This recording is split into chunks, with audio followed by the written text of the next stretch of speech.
8ஆம் வகுப்பு மாணவன் தேர்வு ஒன்றில் முட்டை வாங்கினான். பெரும் அதிர்ச்சியாகி போனான். காரணம், அனைத்து கேள்விகளுக்குமே அவன் சரியான பதில்களையே எழுதியிருப்பதாக நம்பினான். வாங்கிய விடைத்தாளை தூக்கி கொண்டு பள்ளி நிர்வாகத்திடம் ஓடினான்.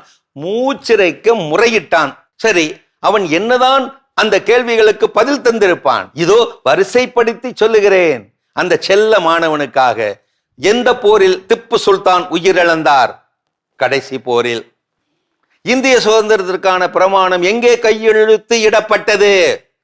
காகிதத்தின் அடிப்பகுதியில். சில நிகழ்ச்சிகளில் வாழை மரங்கள் எதற்காக கட்டப்படுகின்றன? அவைகள் விழாமல் இருப்பதற்காக. விவாகரத்துக்கான முக்கிய காரணம் எது? திருமணம்தான்.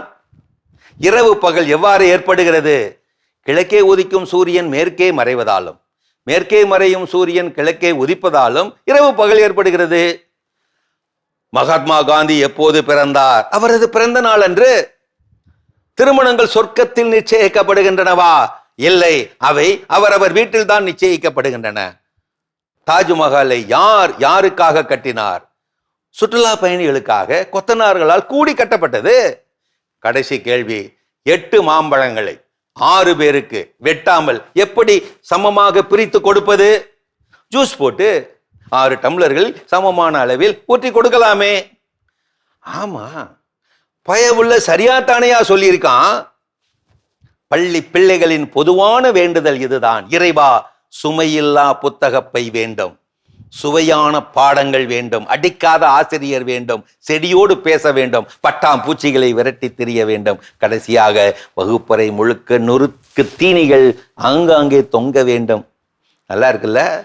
இதோ ஒரு வாத்தியாரும் இன்னொரு மாணவனும் மோட்டிவேஷன் வகுப்புல. நீ பெரியவனாக என்ன பண்ண போற? கல்யாணம். அது இல்ல, நீ என்னவாக விரும்புகிறாய்? ஹஸ்பண்டாக. நோ நோ நோ, ஐ மீன் உனக்கு வாழ்க்கையில் என்ன கிடைக்கும்னு எதிர்பார்க்கிற? ஒய்ஃப் கிடைக்கும்னு. நோ நோ நோ, நான் வேற மாதிரி கேட்கிறேன். கேளுங்க, உன் பேரண்ட்ஸுக்கு என்ன பண்ண போற? மருமகளை தேடி தருவேன். ஸ்டூபிட். உங்க அப்பா என்ன எதிர்பார்ப்பாரு எதிர்காலத்துல? பேர குழந்தைகளை.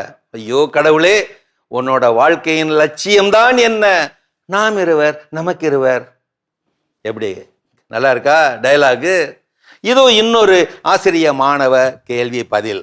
டேய், முட்டாளுக்கும் அடிமுட்டாளுக்கும் என்ன வித்தியாசம்?